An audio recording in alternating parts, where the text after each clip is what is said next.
بسم اللہ الرحمن الرحیم یا ایہا الذین آمنوا ادخلوا فی السلم کافہ صدق اللہ العلی العظیم مولایا صلی وسلم دائما سرمدا علی حبیبک خیر الخلق کلہم مغز قرآن روح ایمان جان دین ہست حب رحمت للعالمین ما ان مدحت محمدا بمقالتی ولکن مدحت مقالتی بمحمد۔ معزز محترم سامعین گرامی قدر، آج کے ہمارے درس کا جو عنوان اور موضوع ہے وہ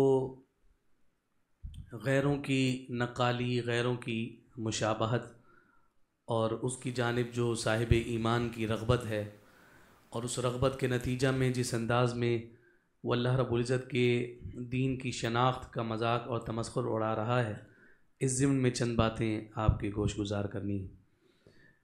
میں نے آپ کے سامنے قرآن مجید فرقان حمید کی آیت کا ایک جز تلاوت کیا ہے اور اسی سے اپنی گفتگو کا آغاز کرتا ہوں۔ اس کے شان نزول پر ہم جب نظر کریں گے تو خود بخود ہی یہ عنوان آگے کی جانب ہمیں بڑھتے ہوئے نظر آئے گا۔ خطاب کیا گیا ہے صاحبان ایمان سے، فرمایا اے ایمان والو، یا ایھا الذین آمنوا ادخلوا فی السلم کافہ، اسلام میں پورے داخل ہو جاؤ۔ یہاں ایک سوال اٹھتا ہے، وہ سوال یہ اٹھتا ہے کہ خطاب کس سے ہے؟ خطاب ایمان والوں سے ہے، اور جو ایمان والے ہیں انہی سے کہا جا رہا ہے کہ اسلام میں پورے داخل ہو جاؤ۔ تو انہوں نے تو پہلے اسلام قبول کیا ہوا ہے، وہ تو پہلے ہی ایمان والے ہیں، اسلام کی تعلیمات پر عمل کر رہے ہیں، اور رب ذوالجلال ارشاد فرما رہا ہے کہ ہو تم ایمان والے لیکن اسلام میں پورے داخل ہو جاؤ۔ تو اس سے مراد مفسرین نے یہ لیا ہے کہ وہ صاحبان ایمان تو ہیں، خود کو مسلمان بھی کہلاتے ہیں، لیکن اسلام کی اصل شناخت، اس کے تشخص، اس کے وقار اور اس کی پہچان کو صحیح طریقے سے اپنے اوپر اپلائی نہیں کر پائے۔ تو یہاں فرمایا کہ اگر کلمہ پڑھ لیا ہے تو اب سچا کلمہ ہو کہ کامل طریقے سے تم صاحب ایمان اور صاحب اسلام ہو۔ اس کی شان نزول میں مفسرین نے اس بات کو ذکر کیا ہے کہ جناب عبداللہ بن سلام رضی اللہ تعالیٰ عنہ یہ یہودیوں کے بہت بڑے عالم تھے، اور جب آقا کائنات صلی اللہ علیہ وسلم کی بارگاہ میں یہودی افراد نے انہیں اپنا سربراہ بنا کر بھیجا تھا کہ آپ صاحب علم ہیں، صاحب فطانت ہیں، آپ کے پاس سابقہ جو کتابیں ہیں اس کا علم ہے، تو آپ جائیے اور جا کر مسلمانوں کے نبی کے ساتھ مکالمہ کریں، ان کے ساتھ سوال و جواب کریں، اور اس کے نتیجہ میں وہ آپ کے جوابات نہیں دے سکیں گے تو ہم کہیں گے کہ معاذ اللہ مسلمانوں کا جو نبی ہے وہ غلط کہتا ہے، جھوٹ بولتا ہے۔ تو جناب عبداللہ بن سلام رضی اللہ تعالیٰ عنہ جو ہیں وہ کوئی 100 کے قریب سوالات تیار کر کے حضور کی بارگاہ میں آئے تھے کہ میں یہ سوال کروں گا، اس کا جواب دیں گے تو اس سوال پر میں یہ سوال کر دوں گا، اس کا جواب آئے گا تو پھر میں یہ سوال کر دوں گا۔ یعنی پوری تیاری کے ساتھ عبداللہ بن سلام حضور کی خدمت میں حاضر ہوئے۔ تو جب آقا کائنات صلی اللہ علیہ وسلم کی بارگاہ میں حاضر ہوئے اور اس بارگاہ مصطفیٰ کا فیض انہیں میسر آیا، سوال جواب نہ کر سکے، کوئی گفتگو نہ کر سکے، صرف اور صرف چہرہ مصطفیٰ کو دیکھا اور دل کی کایا جب پلٹ گئی تو کہنے لگے کہ میں کلمہ پڑھنا چاہتا ہوں، مجھے کلمہ پڑھا کر مسلمان کر دیجیے۔ اس پر آقا کائنات صلی اللہ علیہ وسلم مسکرائے اور حضور نے فرمایا کہ جو سوال لے کر آئے ہو وہ سوال تو کرو تاکہ اس کے جواب دیے جائیں۔ تو کہنے لگے کہ نہیں، وہ سوال چھوڑیے، بس میں نے دیکھ لیا ہے کہ آپ کا جو چہرہ ہے یہ کسی جھوٹے کا چہرہ ہو ہی نہیں سکتا، مجھے اپنا کلمہ پڑھا کر مجھے مسلمان کر دیجیے۔ تو یہ جناب عبداللہ بن سلام رضی اللہ تعالیٰ عنہ ایمان لے کر آئے، چونکہ یہودیت میں بہت زیادہ پختہ تھے، ان کے باقاعدہ عالم تھے، یہودیت کی تبلیغ کیا کرتے تھے۔ اب جب ایمان لے کر آئے تو ظاہر سی بات ہے کہ ان کے مزاج، ان کی فطرت میں اتنا عرصہ ایک چیز جب گزاری ہو تو وہ ایک مزاج کی صورت بن جاتی ہے یا مزاج کا ایک حصہ بن جایا کرتا ہے۔ یعنی مثال کے طور پر کوئی شخص اگر آپ سے یہ کہتا ہے کہ میں نے ساری زندگی جو ہے وہ چائے کبھی نہیں پی ہے، تو اس لیے مجھے چائے سے رغبت نہیں ہے، مجھے چائے سے کراہیت آتی ہے، تو یہ ایک فطرتی امر ہے کہ کبھی جس چیز کو اس نے ٹیسٹ نہیں کیا یا جس چیز کے ساتھ اس کا واسطہ کبھی نہیں پڑا تو وہ اس کی جانب میلان بھی نہیں کھا رہا ہوتا۔ یہودیت میں چونکہ اونٹ کا جو گوشت ہے وہ منع تھا، تو انہوں نے ساری زندگی اونٹ کا گوشت کھایا نہیں تھا. اب جب یہاں ایمان لے کر آئے تو یہاں مسلمان بکرے کا گوشت بھی کھا رہے ہیں، گائے کا گوشت بھی کھا رہے ہیں، اونٹ کا گوشت بھی کھایا جا رہا ہے، مرغی کا گوشت بھی کھایا جا رہا ہے. تو انہوں نے دیگر صحابہ سے پوچھا کہ یہ بتائیے کہ یہ جو اونٹ کا گوشت ہے اس کے بارے میں دین کیا کہتا ہے، کیا حکم ہے، کیا اس کا گوشت کھانا کوئی فرض ہے، واجب ہے، کیا ہے؟ تو صحابہ نے جواب میں کہا کہ یہ مباح ہے، جیسے اور غذا حلال رکھی ہے یہ بھی حلال غذا ہے، جو کھا لے ٹھیک ہے، جو نہیں کھاتا نہ کھائے. اس کا حکم کیا رہا؟ مباح. یعنی اونٹ کا گوشت کھانا نہ ثواب ہے نہ چھوڑنا گناہ ہے. ایسا عمل کہ جس کے کرنے پر نہ ثواب ہو اور جس کے چھوڑنے پر کوئی گناہ بھی نہ ہو، اسے کیا کہا جاتا ہے؟ مباح. تو حکم بیان کیا گیا کہ جناب اس کا تو حکم مباح کا ہے، کھا لو ٹھیک ہے، نہیں کھاؤ تو بھی ٹھیک. تو اس پر عبداللہ بن سلام رضی اللہ تعالیٰ عنہ نے کہا کہ چلو یہ تو بہت اچھا ہوا، چونکہ ساری زندگی میں نے کھایا نہیں ہے، فرض واجب ہے نہیں کہ اس کو ضروری کھانا پڑے گا. اچھا ہے پہلے بھی نہیں کھاتا تھا، شریعت میں بھی حکم جو ہے مباح کا ہے، آئندہ بھی نہیں کھاؤں. یہ بات جب آقا کائنات صلی اللہ علیہ وسلم کو پہنچی تو نبی رحمت صلی اللہ علیہ وآلہ وسلم نے اس آیہ مبارکہ کی تلاوت فرمائی کہ عبداللہ بن سلام تم ایمان لا چکے ہو، اب ایمان لانے کے بعد پچھلا کوئی اثر تمہارے اب ایمان میں نظر نہیں آنا چاہیے، اگرچہ وہ اثر مباح کا ہی کیوں نہ ہو، کہ تم کسی ایسی چیز کو اپنی زندگی میں ساتھ جوڑ کر آگے چلا رہے ہو جو پہلے نہیں کرتے تھے اب بھی تم نہیں کر رہے، یا پہلے کرتے تھے اور اب بھی کر رہے ہو. فرمایا اسلام قبول کر لیا ہے تو اب اس میں پورے داخل ہو جاؤ، تمہارے لیے پھر یہ مباح کا حکم نہیں ہے، بلکہ اب پچھلی عادت کی تردید کرتے ہوئے اسے کھا کر بتاؤ کہ اللہ رب العزت نے جو ایمان اور اسلام دیا ہے اس کی شناخت کتنی پختہ، کتنی مضبوط اور مستحکم ہے کہ یہ کسی اور ثقافت، کسی اور دین، کسی اور مذہب یا کسی اور سماج کا ایک مباح اثر بھی اپنے ماننے والے پر قبول نہیں فرماتا. اس سے ہمیں اندازہ ہوتا ہے کہ دین کو اور شریعت کو اور صاحب شریعت کو اسلام کا تشخص کتنا پسند ہے، اسلام کی پہچان اور اس کا وقار کتنا پسند ہے. اور اسی بنیاد پر یہ آیت پھر ہمیں یہ بات ثابت کرتے ہوئے نظر آتی ہے کہ ایسے صحابی کے جو اونٹ کے گوشت سے محض کراہیت اس وجہ سے کھا رہے ہیں کہ زندگی میں کبھی نہیں کھائی، ایک فطرتی امر تھا، لیکن چونکہ اس کا تسلسل اور اس کا تعلق سابقہ امت سے اور سابقہ مذہب سے جوڑ رہا تھا، تو فرمایا کہ تمہیں اپنے اس نظریے اور اس سوچ کو تبدیل کرنا ہو. اب آپ دیکھیے کہ نبی رحمت صلی اللہ علیہ وسلم نے اس شناخت کو، دین کے اس وقار کو اور شریعت کے اس مقام اور اس پہچان کو قائم رکھنے کے لیے بہت سارے احکامات ایسے ذکر فرمائے کہ جس میں باقاعدہ دیگر مذاہب کی تردید بھی ہو اور ان کی نقل سے اجتناب بھی ہو. مثال لے لیجئے، اس دور میں سورج کو پوجنے والے لوگ معاشرے میں موجود ہیں. کائنات کے تاجدار صلی اللہ علیہ وسلم نے ان کی تردید فرمائی، ان کا رد فرمایا. یعنی جس وقت میں وہ عبادت کرتے ہیں اس وقت کے قریب مسلمان بھی عبادت کرتے ہیں. جیسے طلوع فجر ہے، سورج کا جو نکلنا ہے اس سے پہلے مسلمان سجدہ کرتے ہیں، اور جیسے ہی سورج نکلتا ہے تو سورج کو پوجنے والے عبادت کرتے ہیں.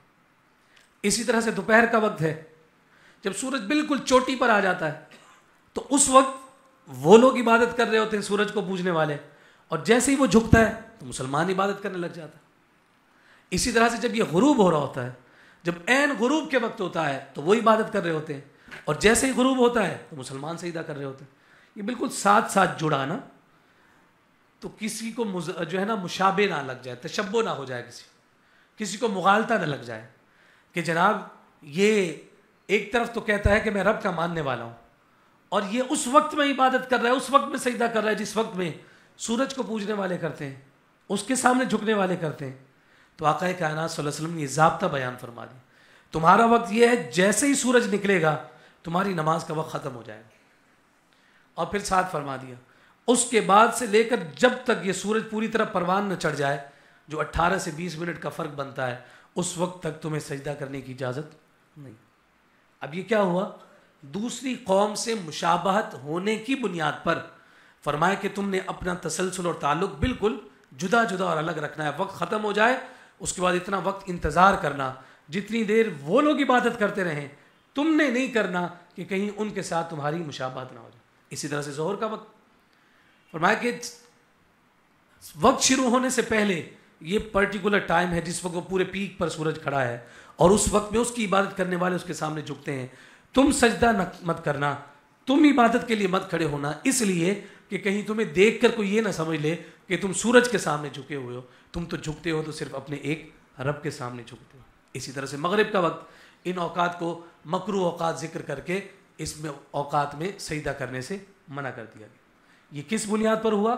اس بنیاد پر کہ عبادت میں کسی کا تشبہ نہ قائم ہو یا کوئی تمہیں ان اوقات میں عبادت کرتے ہوئے مغالطہ نہ کھائے کہ جناب یہ مسلمان نہیں, معاذ اللہ یہ سورج کی پرستش کرنے والا. اسی طرح سے ایک اور مثال دیکھ لیجئے. روزے تو قرآن نے کہا نا کما کتب علی الذین من قبلکم, تم پر روزے فرض کیے گئے جیسے تم سے پہلوں پر فرض کیے گئے تھے. یعنی یہود و نصارہ میں بھی روزہ تھا. یہود کی عادت تھی کہ وہ روزہ افطار کرنے میں تاخیر کرتے تھے. آقا کائنات صلی اللہ علیہ وسلم نے جب مسلمانوں کو روزے کی تلقین ارشاد فرمائی تو کائنات کے تاجدار صلی اللہ علیہ وسلم نے روزہ افطار کرنے میں جلدی کا حکم ارشاد فرمایا کہ تاخیر کرنا ان کے روزے سے تشبہ ہو سکتا ہے, اس لیے میں تمہیں حکم دیتا ہوں, تم چونکہ مسلمان ہو نا, مسلمان کی اپنی شناخت اور پہچان ہے, ان جیسا روزہ افطار مت کرنا. وہ تاخیر کریں گے, تم جلدی روزہ افطار کر کے اپنی پہچان رکھو کہ ہم مصطفیٰ کریم صلی اللہ علیہ وسلم کے امتی ہیں. اسی طرح سے ایک اور مثال آپ دیکھ لیجئے. آقا کائنات صلی اللہ علیہ وسلم جب مدینہ المنورہ تشریف لائے تو یہاں کے جو لوگ ہیں وہ 10 محرم الحرام یعنی یوم عاشورہ کا روزہ رکھا کرتے تھے. حضور کی خدمت میں عرض کی گئی یا رسول اللہ صلی اللہ علیہ وسلم یہ 10 محرم کا روزہ رکھتے ہیں. دریافت کیا کیوں رکھتے ہیں؟ تو انہوں نے کہا کہ اس دن جو ہے فلاں نبی پر یہ نعمت اتری تھی تو اس کے شکرانے پر یہ روزہ رکھتے ہیں. آقا کائنات صلی اللہ علیہ وسلم نے فرمایا کہ ہم زیادہ حقدار ہیں کہ ان نبیوں سے اپنے تعلق کو ذکر کریں, لیکن فرمایا چونکہ ان کی قوم صرف یوم عاشور کا روزہ رکھتی ہے, لیکن مسلمانوں جب تم رکھنے لگو تو صرف ایک یوم عاشور 10 محرم کا مت رکھنا بلکہ اس کے ساتھ ایک پہلے یا بعد میں ملا کر رکھنا تاکہ پتہ چل جائے تمہارا روزہ مختلف ہے اور ان کا روزہ مختلف. یہ جو ساری چیزیں ہمارے سامنے آ رہی ہیں, آپ کیا سمجھتے ہیں کہ اگر اس کو اسی طرح سے ترک چھوڑ دیا جاتا اور مسلمان اپنے عقیدے اور اپنے یعنی ایمان کی پختگی کی بنیاد پر ان مکروہ اوقات میں بھی اگر سجدہ کرتا رہے تو دل تو اس کا ایمان پر کامل پختہ طریقے سے قائم ہے نا, لیکن چونکہ کسی کو مغالطہ ہو سکتا ہے اور کوئی دیکھ کر اعتراض کر سکتا ہے تو فرمایا کیا کرنا ہے, اتقوا موادع التہم, تہمت کی جگہ سے بھی بچنا ہے. یہ اسلام اپنی شناخت کو قائم کرنے کے لیے یہ قیودات اور یہ پیٹرنز قائم کر رہا ہے. ایک اور روایت کو ذرا سماعت کریں, یہ انتہائی اہمیت کی حامل روایت ہے. اسے سنن ابی داؤد میں امام ابو داؤد نے ذکر کیا, باقی بہت ساری امہات کتب میں یہ روایت موجود ہے کہ جناب عمر فاروق رضی اللہ تعالیٰ عنہ جو خلیفہ ثانی ہیں, انہیں کسی جگہ سے تورات کا نسخہ ملا. آپ کسی دوست سے ملنے کے لیے گئے تو وہاں پر اس کے گھر میں آپ کو تورات کا نسخہ ملا, تو آپ جو ہے وہ تورات کا نسخہ لے کر حضور کی خدمت میں حاضر ہو گئے اور کائنات کے تاجدار صلی اللہ علیہ وسلم سے کہنے لگے کہ میرا دوست یہ کہتا ہے کہ یہ بھی اللہ کا کلام ہے, آسمان سے اترا ہے. نبی رحمت صلی اللہ علیہ وسلم نے بات کو سنا, انسنا کر دیا, یعنی توجہ نہیں فرمائی. اب جب حضور علیہ السلام نے توجہ نہیں فرمائی تو جناب عمر فاروق رضی اللہ تعالیٰ عنہ اس تورات کو کھول کر پڑھنے لگے. جب نبی رحمت صلی اللہ علیہ وسلم نے دیکھا کہ یہ اس کتاب کو تورات کو پڑھ رہے ہیں تو آقا کائنات صلی اللہ علیہ وسلم کے چہرے پر جلال کے اثرات تھے, ناراضگی کے اثرات ہیں. جناب صدیق اکبر جو مزاج شناس رسول کہلاتے ہیں, حضور علیہ السلام کو جتنا جناب صدیق اکبر نے جانا اور پہچانا ہے روح زمین پر کسی نے جانا اور پہچانا نہیں. وہ سفر کے بھی ساتھی ہیں, حضر کے بھی ساتھی ہیں, گھر کے بھی ساتھی ہیں, بازار کے بھی ساتھی ہیں, مشاورت کے بھی ساتھی ہیں اور وزارت کے بھی ساتھی ہیں. حضور کی ایک ایک ادا سے وہ جان لیا کرتے تھے کہ حضور کیا چاہتے ہیں اور حضور کیا خیال فرما رہے ہیں. یہی وجہ ہے کہ جب نبی رحمت صلی اللہ علیہ وسلم نے اپنے آخری خطبات میں یہ کلمہ ارشاد فرمایا تھا کہ اللہ رب العزت نے اپنے بندہ خاص کو یہ اختیار دے دیا ہے کہ وہ رب کی ملاقات کو چاہ لے یا پھر اس دنیا میں رہنا پسند کر لے. تو اللہ کے اس بندہ خاص نے پسند کیا ہے کہ وہ رب سے ملاقات چاہے گا. ساری مجلس سجی ہوئی تھی، حضور کے ان کلمات کو اگر پہچانا اور سمجھا کوئی تو ایک صدیق اکبر تھے زاروں قطار رونے لگ گئے. صحابہ نے کہا کہ حضور کسی بندے کی بات کر رہے ہیں، خاص بندے کی، نہ جانے ابوبکر کو کیا ہو گیا کہ رونے لگ گئے. تو جب جناب صدیق اکبر سے پوچھا گیا تو کہا تم میں سے کوئی نہیں سمجھا، میں سمجھ گیا ہوں، وہ بندہ خاص کوئی اور نہیں، وہ ہمارے کریم لجپال ہیں جن کو دیکھ کر ہماری صبح ہوتی ہے اور جن سے ملاقات کے بعد ہماری رات ہوتی ہے. اب وہ ہم سے پردہ کرنے والے ہیں. میں اس غم میں رویا ہوں کہ اب ہماری صبح کیسے ہوگی، ہماری شام کیسے ہوگی. تو یہ حضور کے الفاظ کو، حضور کے انداز کو، حضور کی کیفیت کو، حضور کے چہرے کے اثرات کو جاننے والے جناب صدیق اکبر ہمیں روئے زمین پر سب سے زیادہ سمجھنے والے نظر آتے ہیں. اور اسی وجہ سے کائنات کے تاجدار صلی اللہ علیہ وسلم نے جناب صدیق اکبر سے ہی یہ کلمات ارشاد فرمائے تھے. یعنی کہ 1400 سال کے بعد اگر کسی کو یہ مغالطہ ہو اور کوئی یہ کہے کہ حضور کو اگر صحیح طور پر کسی نے پہچانا ہے یا کامل طریقے سے حضور کی ذات کا کسی نے احاطہ کیا ہے تو وہ صدیق اکبر ہیں کہ انہوں نے حضور کے ساتھ تقریباً کوئی 48-47 سال کے قریب کا عرصہ گزارا ہے. اسلام سے پہلے بھی حضور کے ساتھ تھے، اسلام کے بعد بھی حضور کے ساتھ تھے. آؤ ابوبکر سے پوچھتے ہیں کہ حضور کی کامل شخصیت کتنی ہے. لوگوں کے ذہن میں یہ اشتباہ ہو سکتا تھا کہ صدیق اکبر حضور کو پورا پہچان گئے. آقا کائنات صلی اللہ علیہ وسلم نے انہی سے کہہ کر یہ دروازہ بھی بند کر دیا، میری حقیقت کو نہیں کوئی پہچان سکتا. حضور نے فرمایا لم یعرفنی حقیقتی سوا ربی. ابو بکر تو جتنا مجھے پہچانا سو پہچانا، لیکن میری جو اصل اور میری جو حقیقت ہے وہ میرے رب ذوالجلال کے علاوہ کوئی نہیں جانتا. تو یہ آقا کائنات صلی اللہ علیہ وسلم کی شخصیت کا وہ یوں سمجھے کہ وسعت ہے، اور آقا کائنات صلی اللہ علیہ وسلم کے کردار کی وہ گہرائی ہے، اور حضور علیہ الصلوۃ والسلام کے مقام اور مرتبے کی وہ یوں سمجھے گہرائی ہے کہ جو مخلوق میں کسی کو سمجھ نہیں آ سکتی. یا تو وہ امام الانبیاء خود جانے یا امام الانبیاء کا رب جس نے وہ مقام مصطفیٰ کو عطا کیا ہے وہ رب ذوالجلال جانے. اس لیے کہا جاتا ہے نا کہ خدا کی عظمتیں کیا ہیں، محمد مصطفیٰ جانے، اور مقام مصطفیٰ کیا ہے، محمد کا خدا جانے. اب یہ جناب عمر فاروق جب تورات لے کر کھول کر بیٹھ کر پڑھنے لگے تو حضور علیہ الصلوۃ والسلام کے چہرے پر جلال کے اثرات، حضور کے مبارک رخسار سرخی مائل ہو گئے. جلال کی وجہ سے حضور کا چہرہ مبارک سرخ ہو جایا کرتا تھا. تو جناب صدیق اکبر پریشان ہوئے اور پریشان ہو کر ابوبکر جناب عمر فاروق کے پاس گئے اور ڈانٹتے ہوئے ان سے کہا کہ تم دیکھتے نہیں ہو کہ تمہارے اس عمل سے رسول کائنات کو اذیت ہو رہی ہے، تکلیف ہو رہی ہے، اور حضور ناراضگی کا اظہار کر رہے ہیں. تو جب جناب عمر فاروق کی نظر پڑی تو آپ نے بھی فوراً تورات کو بند کر دیا، حضور کی خدمت میں آ کر معذرت کی. تو آقا کائنات صلی اللہ علیہ وسلم نے کیا کلمات ارشاد فرمائے؟ نبی رحمت صلی اللہ علیہ وسلم ارشاد فرماتے ہیں جس موسیٰ کی تم یہ کتاب پڑھ رہے ہو، جس موسیٰ کی تم اگر یہ کتاب پڑھ رہے ہو، وہ موسیٰ خود آ جائے اور پھر تم اس کی اتباع کرو میرے ہوتے ہوئے. حضور کیا فرما رہے؟ میرے ہوتے ہوئے جس موسیٰ کی تم کتاب پڑھ رہے ہو وہ موسیٰ خود آ جائے اور تم اس کی اتباع کرو، فرمایا تم گمراہ ہو جاؤ گے. اور پھر ساتھ فرمایا کہ اگر میرے ہوتے ہوئے موسیٰ آ جائیں تو موسیٰ بھی میری شریعت کی اتباع کریں گے، اپنی شریعت کی بات نہیں کریں گے. یعنی حضور یہ بتانا چاہ رہے ہیں سارے دین ختم ہو گئے، صرف اب دین اسلام ہے، اور صرف شناخت اور پہچان دین اسلام ہی کی قائم رہے. حساسیت کو دیکھیے. یہ ساری تمہید میں کس لیے باندھ رہا ہوں؟ اس لیے باندھ رہا ہوں کہ پہلے یہ مقدمہ قائم ہو جائے کہ دین ہم سے چاہ کیا رہا ہے. دین ہم سے مباح عمل میں بھی کسی اور قوم سے مشابہت کی اجازت نہیں دیتا. فرض و واجب تو دور کی بات رہ گئی، مباح عمل میں بھی اجازت نہیں دیتا.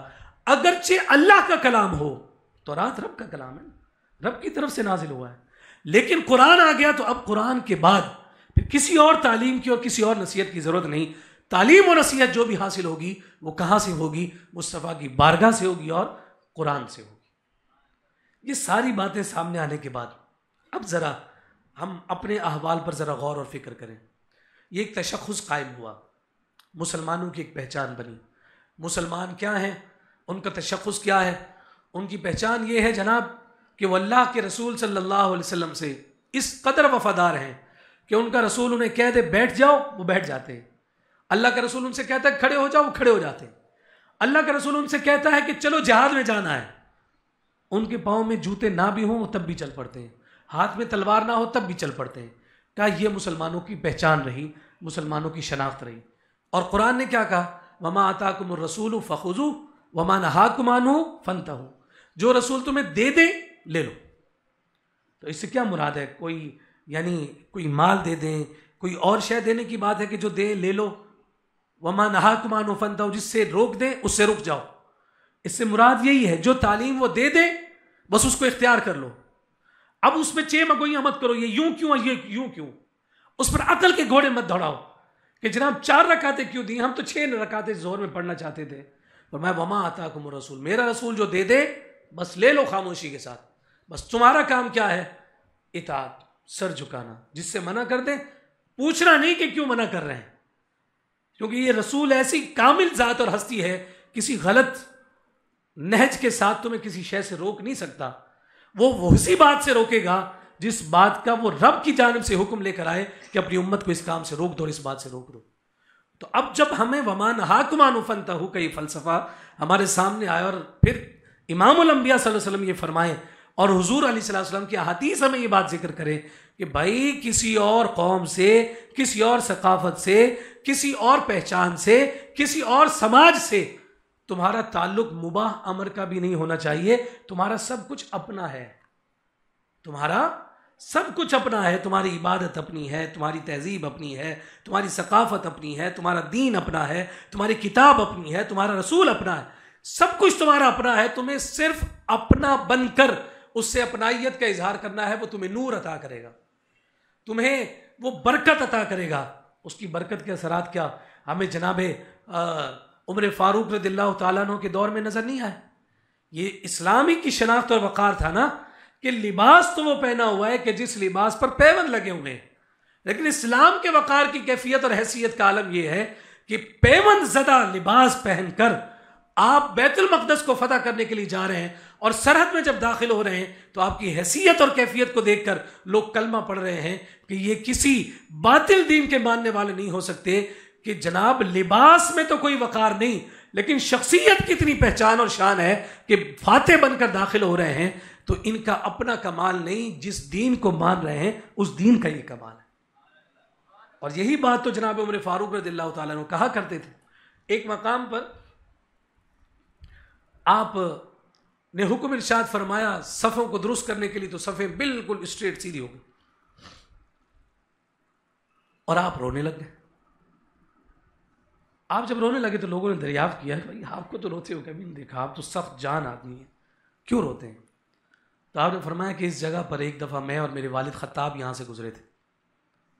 میرے والد خطاب نے مجھے چند اونٹ دیے تھے اور کہا تھا کہ انہیں قطار میں کھڑا کرو، تو میں پہلے کو سیدھا کرتا تھا، آخر والا ٹیڑھا ہو جاتا تھا، آخری کو ٹیڑھا کرتا تھا، پہلے والا ٹیڑھا ہو جاتا، پہلا والا سیدھا ہو جاتا، درمیان والے کو سیدھا کرتا، دائیں بائیں ٹیڑھے ہو جاتے تھے۔ کہتے ہیں مجھ سے وہ چند اونٹ ایک قطار میں نہیں کھڑے ہوتے تھے۔ کہتے ہیں عمر پر ایک وقت وہ بھی تھا، چند اونٹ سیدھے نہیں ہوتے تھے۔ آج اسلام نے عمر کو وہ شان عطا کی ہے کہ وہ صرف حکم کرتا ہے، قطاریں بالکل سیدھی ہو کر کھڑی ہو جاتی۔ اس میں ان کا تو اپنا کوئی کمال ہے، اسلام کا تشخص ہے، اسلام کی پہچان ہے، اسلام کا وقار ہے۔ جب تک یہ پہچان اپنے سینے سے لگا کر اور اس اسلام پر فخر کر کے مسلمان آگے بڑھتے رہے، مسلمان بڑھتے ہی چلے گئے، بڑھتے ہی چلے گئے۔ جناب عمر بن عبدالعزیز کا دور آپ دیکھ لیجئے، خلفائے راشدین میں آپ کے دور کو شمار کیا جاتا ہے، اور آپ کا دور وہ دور تھا کہ جس دور میں معیشت اتنی مستحکم ہو گئی تھی کہ لوگ زکوٰۃ لے کر پھرتے تھے، بھائی لے لو لے لو، لیکن زکوٰۃ لینے والا کوئی نظر نہیں آتا تھا۔ ایسی معیشت مستحکم اور مضبوط ہو گئی تھی، اور کتنے سارے انہوں نے ایسے امور سر انجام دیے کہ واقعی لگتا تھا کہ ہاں یہی لوگ اسلام کے ماننے والے ہیں۔ اقبال نے کہا تھا کہ زوال بندہ مومن کا بے زری سے نہیں، یعنی اگر کوئی یہ نہیں سمجھے کہ اگر مسلمانوں کے پاس مال نہیں ہے اس وجہ سے مسلمان زوال کا شکار ہوئے ہیں۔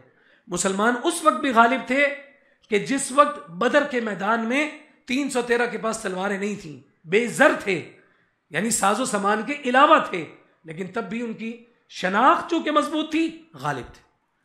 جب مال آ گیا عمر بن عبدالعزیز کے دور میں، ہر طرف مال ہی مال، فراوانی فراوانی، تب بھی کیا ہے ان کے شناخت اور تشخص قائم ہے، اور اس شناخت اور تشخص کے قائم ہونے کی وجہ سے ان کا اپنا وقار بھی قائم رہا ہے۔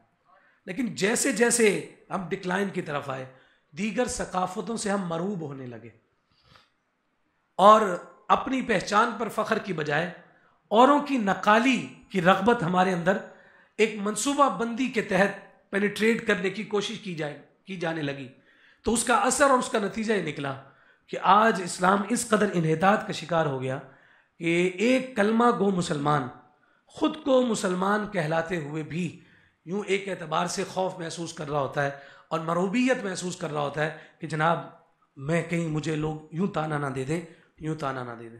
آج بھی آپ دیکھ لیجئے، کوئی ہمارا نوجوان قمیص شلوار پہن کر سر پر ٹوپی پہن کے گھر سے نکل کے مسجد آنے کی کوشش نہ کر لے، گلی نکڑ کنارے پر بیٹھے ہوئے لوگ یوں سے تانے مارے، دو دیکھو ملا ہو گیا، اس کو کیا ہو گیا، اس عمر میں داڑھی رکھ لی، اس عمر میں داڑھی رکھ لی، یہ کوئی عمر ہے داڑھی رکھنے کی؟ اس طرح کی باتیں صبح و شام ہم سن رہے ہوتے ہیں۔ تو اس کی وجہ کیا بنی؟ اس کی سب سے بڑی وجہ یہ بنی کہ ہم نے ہر ایک کو راضی کرنے کی کوشش کی، فلاں بھی راضی ہو جائے، فلاں بھی راضی ہو جائے، اور سب سے زیادہ راضی کس کو کرنے کی کوشش کی؟ شیطان بھی راضی رہے، رحمان بھی راضی رہے۔ ہماری کیفیات ایسی رہ گئی ہیں، اور آپ دیکھ لیجئے گا پورا مہینہ گزارا ہے رمضان، ہم رحمان کو راضی کر رہے ہیں، چاند رات کو لگ پتہ جائے گا کس کو راضی کر رہے ہیں۔ یہ کس سبب سے ہے؟ یہ اس سبب سے ہے کہ ان نفسانی خواہشات کی تکمیل میں ہم نے اسلام کو پس پش ڈال کر دیگر ادیان اور دیگر اقوام کی ثقافتوں کو اپنے سامنے لے کر آئے اور ان سے مروب ہوئے، اپنی پہچان سے ہم خار کھانے لگے اور اوروں کی پہچان کی جانب ہم راغب ہونے لگے اور رغبت کھانے لگے۔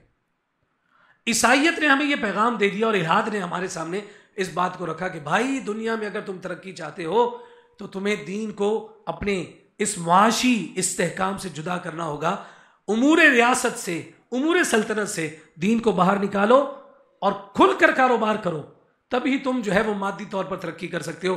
دیکھو ہم نے عیسائیت کو صرف چرچز میں بند کر دیا، عیسائیوں نے جو ہے وہ کامیابی حاصل کر لی، وہ لوگ مالدار ہو گئے۔ مسلمان کو بھی یہ پیغام دیا گیا اور اس کا نتیجہ اور اس کا اثر کیا ہے؟ ایک بزرگ اگر کسی نوجوان سے کہتے ہیں کہ بیٹا نماز کا وقت ہو گیا، آؤ چلو نماز پڑھنے چلتے ہیں، تو بچہ جواب میں کہتا ہے یہ میرا پرسنل میٹر ہے، میں نماز پڑھوں نہ پڑھوں آپ کو کیا ہے؟ اگر نماز کسی کا انفرادی معاملہ ہے یا انفرادی مسئلہ ہے تو پھر مسجدیں آباد ہی نہیں ہونی چاہیے تھی، مسجد میں با جماعت کا تصور ہی نہیں ہونا چاہیے تھا۔ اجتماعیت ہے تو یہ اس بات پر دلیل ہے کہ نماز کا اثر صرف ایک فرد پر نہیں رہتا بلکہ اس کا فرد پورے معاشرے میں سرایت کرتا ہے اور پینیٹریٹ کرتا ہے۔ جو میں باتیں کر رہا ہوں کیا کوئی ایسی تو نہیں ہے کہ جو آپ نے دیکھی نہ ہو؟ ایسے ہوتا ہے کہ نہیں ہوتا؟ ایسے ہی ہو رہا ہے نا کہ معاشرے میں یہ ساری چیزیں ایسی پریکٹیکل ہماری سوسائٹی کے اندر آ گئی ہیں کہ ہم دیکھ کر بھی آنکھیں بند کر کے بیٹھیں، کیا کریں؟ کچھ کر ہی نہیں سکتے۔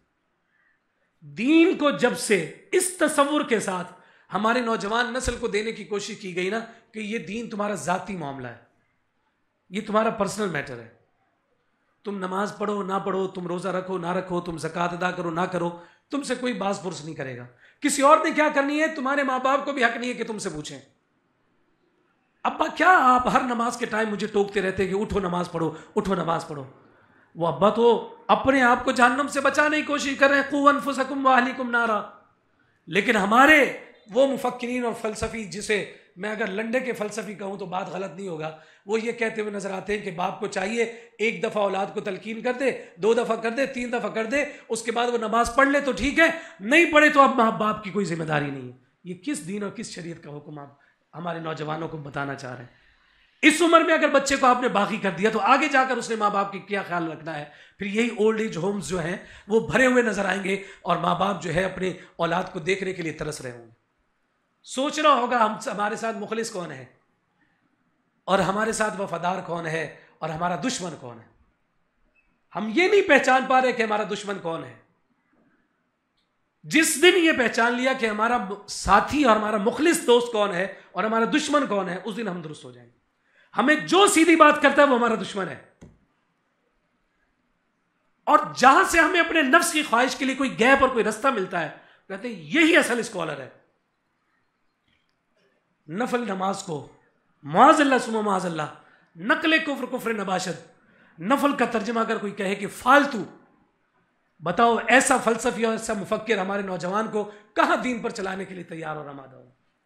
اور وہ یہ کہے کہ نفل کی کوئی حیثیت نہیں، نفل تو جناب ایک معنی ہوتا ہے فالتو، بیکار۔ معاذ اللہ، رب کے سامنے جھکنا بیکار ہے، فالتو۔ میرے رسول جو ساری رات کھڑے ہو کر عبادت کرتے رہتے تھے وہ نفل نماز تھی. تو معاذ اللہ کیا حضور کیا فالتو کام کرتے رہے. ہمارے نوجوانوں کو تو یہ پڑھایا جا رہا ہے, اور ہمارے نوجوانوں کو ایسے ہی جو ہے نا وہ پلمبر اور ایسے ہی فلسفی پسند ہے کہ جو ہم ان کو جو ہے کوئی گیپ نکال کے دیں, ان کو رستہ نکال کے دیں, اس میں بھی تمہارے لیے آسانی ہے, اس میں بھی تمہارے لیے آسانی ہے. اور بھائی 5 وقت کی نماز کے لیے الگ الگ وقت نکالنا تمہارے لیے مشکل ہے, تم ایسا کرو, یہ بھی حدیث ہے, میں اس سے بھی تمہیں دلیل دیتا ہوں, ظہر عصر کو ملا دینا, مغرب عشاء کو ملا دینا, 3 وقت میں تمہاری 5 نمازیں ہو جائیں گی. لو 1400 سال میں ایسے کسی نے نماز ادا نہیں کی. اب جناب اس ریت پر ہمارے نوجوان کو ڈال دیا. 1400 سال میں جو کچھ ہوتا رہا, جو بزرگ کابرین کرتے رہے, سارا کھڈے لائن. بچے کو چونکہ نفس کی خواہش چاہی تھی, کم وقت میں اپنی ضرورت پوری کرنی تھی, وہ اسی کے پیچھے چل پڑا. یہ اسلام کے تشخص کے خلاف ایک ایسا زہر قاتل ہے اور ایک ایسی سلو پوائزننگ ہے کہ بچے ہمارے کو پتہ ہی نہیں چلتا کہ میرے ساتھ کیا ہو رہا ہے, اور وہ پھر فکری طور پر اتنا بانجھ ہو جاتا ہے کہ پھر وہ باپ سے بھی باغی ہوتا ہے, اساتذہ سے بھی باغی ہوتا ہے, اس امت کے بزرگوں سے بھی باغی ہوتا ہے, اجلا کابرین ان سے باغی ہو کر ان پر سوال اٹھا رہا ہوتا ہے. اور جناب حدیث نمبر کوٹ کر کے بتاتا ہے فلاں حدیث کے اندر یہ اور فلاں حدیث کے نمبر یہ. لفظی طور پر کسی طور پر بھی, میں تو اپنے ساتھیوں سے اس دن کہہ رہا تھا, دانش بھائی بھی اس دن بیٹھے تھے, ترجمہ قرآن کرنے کے لیے کسی عالم کو, ہر عالم کو اجازت نہیں ہے کہ وہ قرآن کا ترجمہ کرے. ہمارے فقہاء نے ذکر کیا ہے ترجمہ قرآن کا کرنے کی صرف اس عالم کو اجازت ہے جسے 17 علوم پر دسترس ہو. 17 علوم, پھر اس کے بعد وہ ترجمے کی جانب جائے گا. اور آج کا اگر مسلمان یہ کہے نہیں بھائی میں تو قرآن کھولوں گا, ترجمہ لوں گا اور میں ہدایت حاصل کر لوں گا, قرآن نے کہا ہے یضل بہ کثیرا ویہدی بہ کثیرا, ہے تو کتاب ہدایت, لیکن یہی کتاب ہدایت کہتی ہے کہ مجھے پڑھ کر بہت سارے گمراہ بھی ہوں گے. کیسے گمراہ ہوں گے؟ ایسے ہی گمراہ ہوں گے کہ اپنی عقل پر ان آیتوں کو جب قیاس کریں گے تو اس کا نتیجہ یہ نکلے گا کہ پوری امت سے اپنے آپ کو توڑ کر جو اجماع امت ہے اس کا انکار کر کے ایک نئی ریت اور نئی ڈگر ڈال کر اسلام کے تشخص کے خلاف اور اس کے وقار کی طرف, اس کے پیٹرن کے خلاف احکامات لوگوں کے سامنے ذکر کیے جا رہے ہوں گے.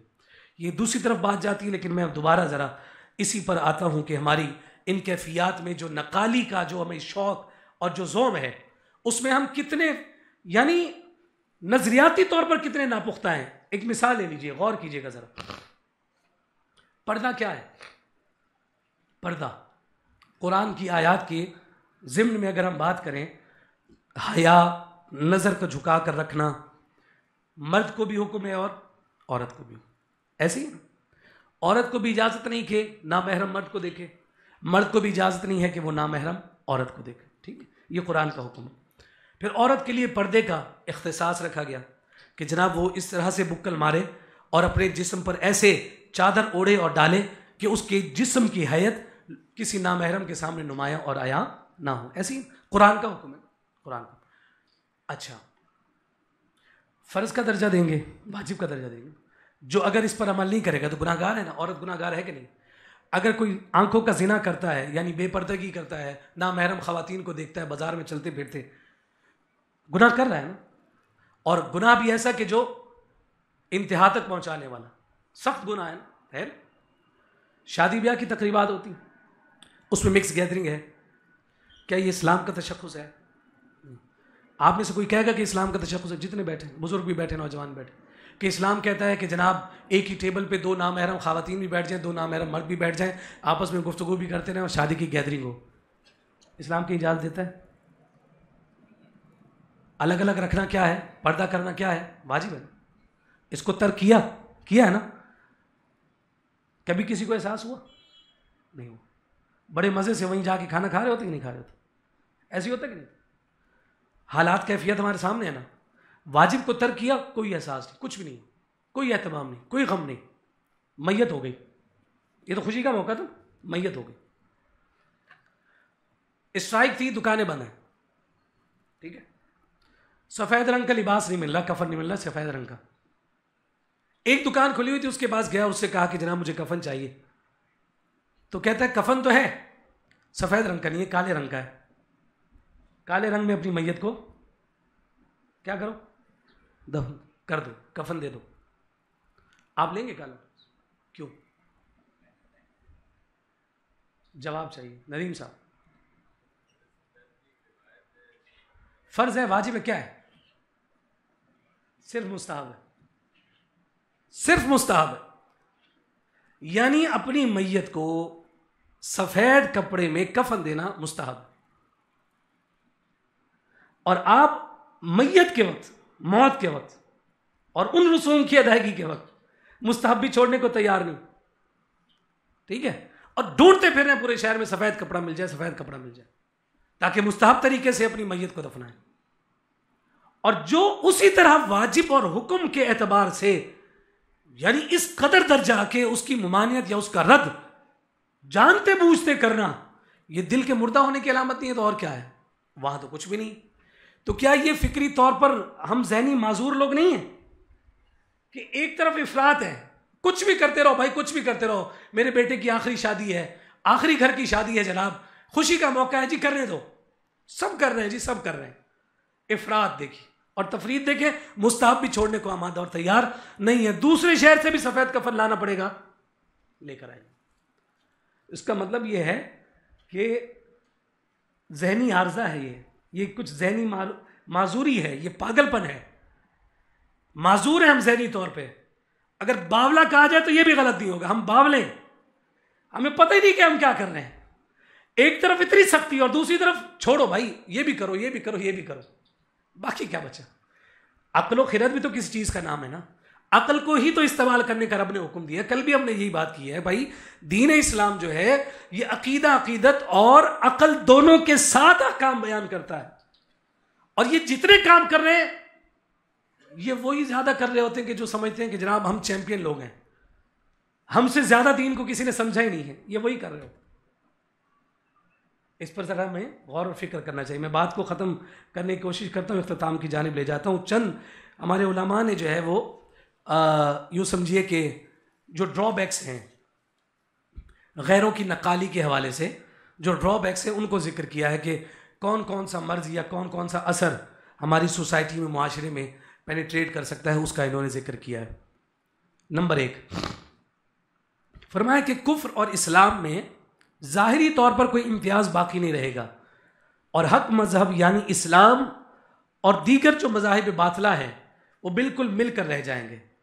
یعنی جب پہچان کسی چیز کی آپ ختم کر دیں گے تو اس کا نتیجہ کیا نکلے گا؟ اب پہچان ہی دوں ختم۔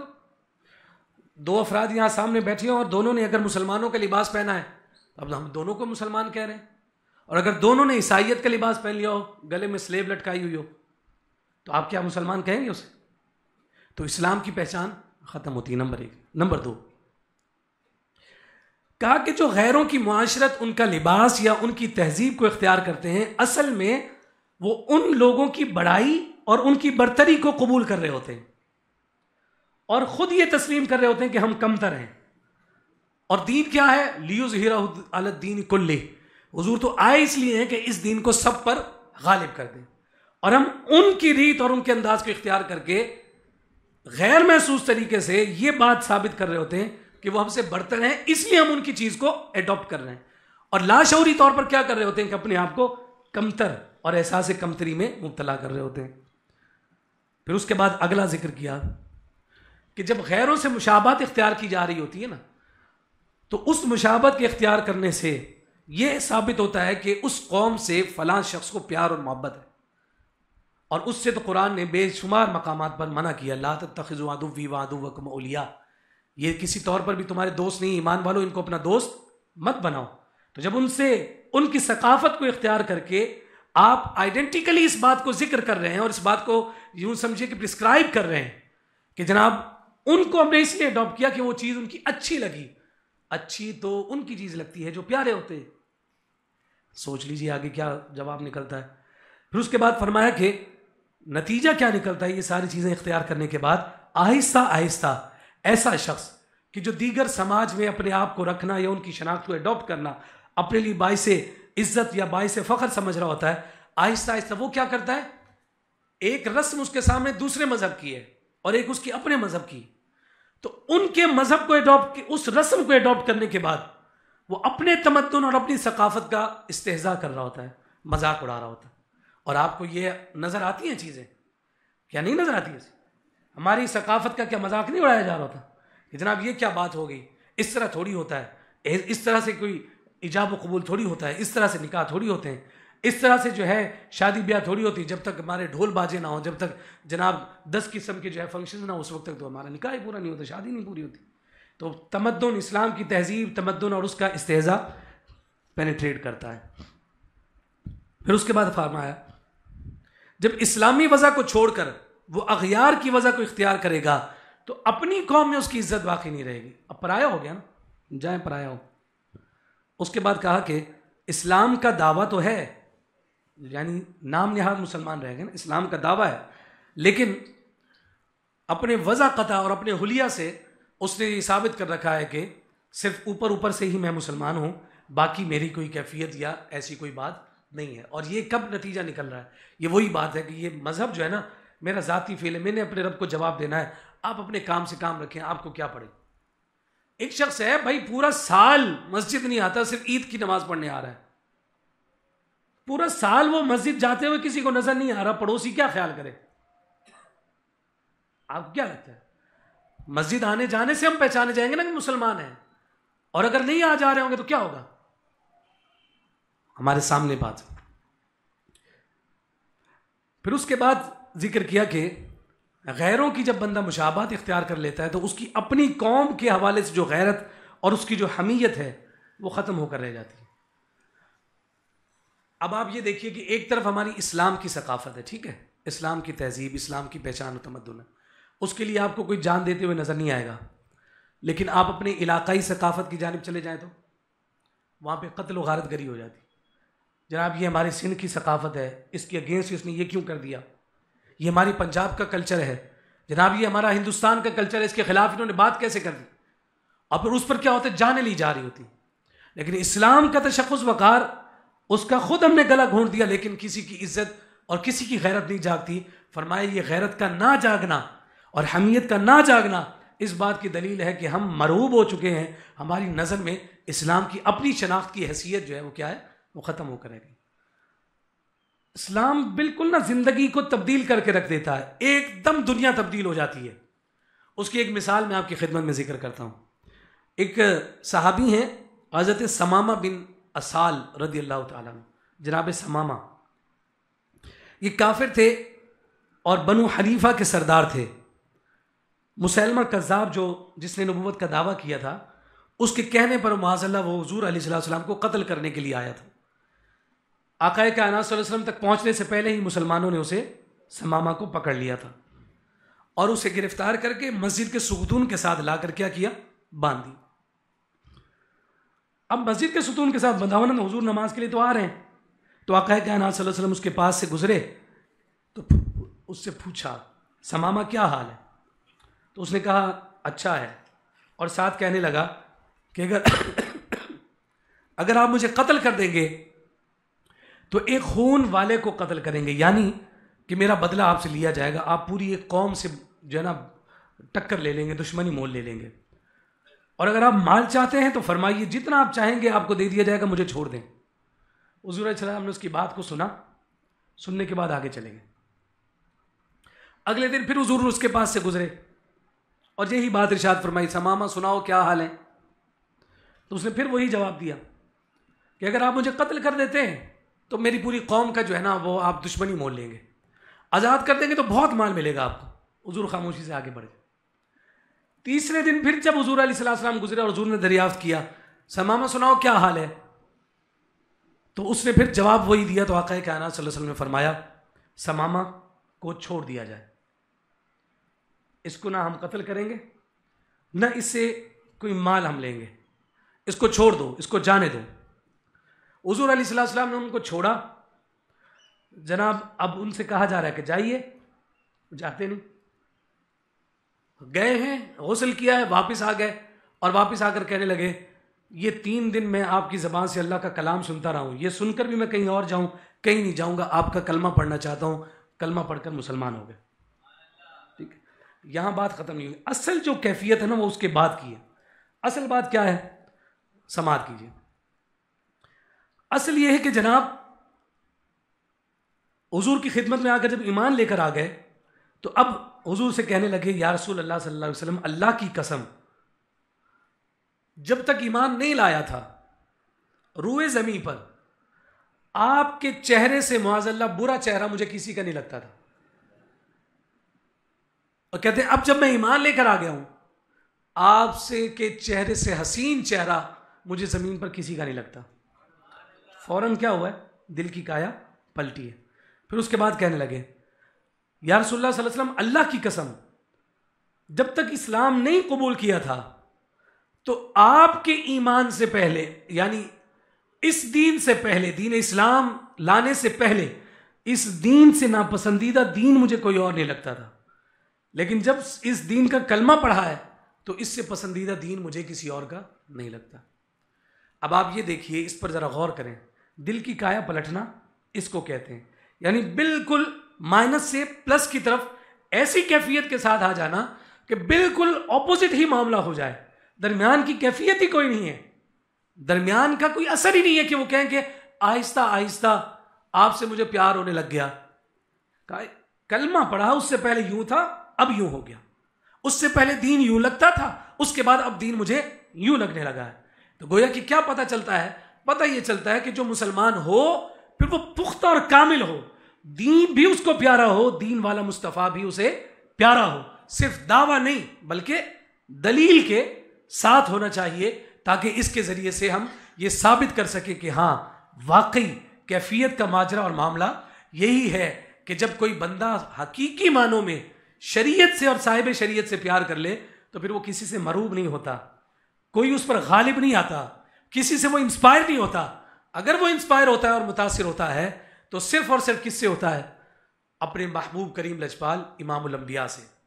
مولانا ندوی نے ایک جملہ لکھا تھا, اس نے کہا کہ جس وقت تک مسلمان اپنی شناخت پر فخر کرتے رہے, مسلمان مؤثر تھے اور ساری قومیں متاثر تھیں, یعنی مسلمان اثر بکھیرنے والے تھے اور باقی سارے لوگ کیا تھے, متاثر تھے. کہا لیکن جب سے مسلمان نے اپنی شناخت کو اپنانا چھوڑا تو اب ساری اقوام مؤثر ہو گئیں اور متاثر مسلمان ہو گئے. ہمیں اس پر ضرور غور اور فکر کرنا چاہیے.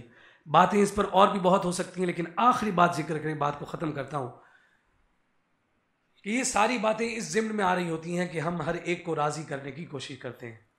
کہا کہ جو سب کو راضی کرنے والا ہوگا وہ تھک جائے گا, جو سب کو راضی کرنے والا ہوگا وہ کیا ہوگا, وہ تھک جائے گا. وہ سب کو راضی نہیں کر سکتا, وہ سب کو راضی نہیں کر سکتا, وہ تھک جائے گا. یہ یقین کر لینا کہ وہ سب کو راضی نہیں کر سکتا, یہ اس کی زندگی کی بہت بڑی اچیومنٹ ہوتی ہے, بہت بڑی کامیابی ہوتی ہے کہ وہ اس بات کو تسلیم کر لے کہ ہر ایک مجھ سے راضی نہیں ہو سکتا. اسی لیے کہا کہ رب کو راضی کرنا آسان ہے, بندے کو راضی کرنا مشکل ہے. رب تو ایک قطرہ بہانے سے راضی ہو جاتا, لیکن بندے کینہ دل میں پال کر رکھتے ہیں. کسی مجبوری کے تحت معاف کر بھی دیا نا, 5 سال 8 سال 10 سال کے بعد پھر کوئی معاملہ ہوگا تو پھر وہ ساری کی ساری باتیں پرانی دوبارہ وہ کینہ بن کر واپس نکل رہی ہوتی ہیں. اس لیے کہا کہ کسی کو راضی کرنے میں خوش نہ ہو یا اس پر محنت نہ کرو, رب کو راضی کرنے پر محنت کرو. اللہ رب العزت ساری دنیا کو تمہارے ساتھ جوڑ کر رکھ دے گا اور تمہارے ساتھ معاملہ فرمائے گا. ہمارے حافظ محمد علی سہروردی صاحب آ گئے ہیں, بس نماز ادا کرنے اور اتنی دیر میں ایک اور آپ روایت سماعت کر لیں اور پھر اس کے بعد انشاءاللہ ہم ان سے نعت سنتے ہیں. اقبال کے اشعار چلیں, اس پر آپ کو سنا دیتا ہوں. اقبال کو تو سب جانتے ہیں, جرمنی گئے تھے پڑھنے کے لیے, میونخ یونیورسٹی سے انہوں نے 1906 میں پی ایچ ڈی کیا تھا. 1906 میں کیا تھا, 1905 میں کیا تھا غالباً, 6 میں پکی بات ہے. ہاں, تم نے پاکستان اسٹڈیز کے پیپر دیے ہوں گے نا ابھی. تو میونخ یونیورسٹی جرمنی پڑھ کر آئے, واپس آئے تو ظاہر سی بات ہے کہ دونوں ثقافتیں, دونوں تہذیبیں انہوں نے دیکھ رکھی تھیں. تو واپس آ کر انہوں نے یہی کہا تھا کہ خیرہ نہ کر سکا مجھے جلوہ دانش فرنگ, سرما ہے میری آنکھ کا خاک مدینہ و نجف, کہ میں ساری دنیا پھر کر آ گیا, کوئی چیز میری آنکھ میں سما نہیں سکی, اس لیے کہ میری آنکھوں میں میری ماں نے جو سرما لگایا تھا وہ مدینہ کا لگایا تھا اور نجف کی خاک کا لگایا تھا. تو اس لیے جب آنکھوں میں وہ بس جائیں تو پھر کوئی اور بس سکے. تو اقبال نے اسی بات پر کہا تھا تہذیب کے حوالے سے, شور ہے ہو گئی دنیا سے مسلمان نابود, ہم یہ کہتے ہیں کہ تھے بھی کہیں مسلمان موجود, وضع میں تم ہو نصارا تو تمدن میں ہنود، یہ مسلمان ہیں جنہیں دیکھ کر شرمائیں یہود، یوں تو سید بھی ہو، مرزا بھی ہو، افغان بھی ہو، تم سبھی کچھ ہو، بتاؤ تو مسلمان بھی ہو۔ اس کا مطلب یہ ہے کہ دکھنے میں تو ہم کچھ اور ہی نظر آ رہے ہیں، اپنے ظاہر کو ہم ستھرا کریں گے تبھی جا کے باطن ستھرا ہوگا۔ جب تک ظاہر ہمارا پاک نہیں ہے تو ہم باطن کی پاکیزگی پر لاکھ کوشش کرتے رہیں، لاکھ محنت کرتے رہیں، اس پر ہم کسی طور پر بھی کامیاب نہیں ہو سکیں گے۔ اللہ تعالی ہم سب کو فکر آخرت عطا فرمائے، اپنی پہچان پر فخر کی ہمیں توفیق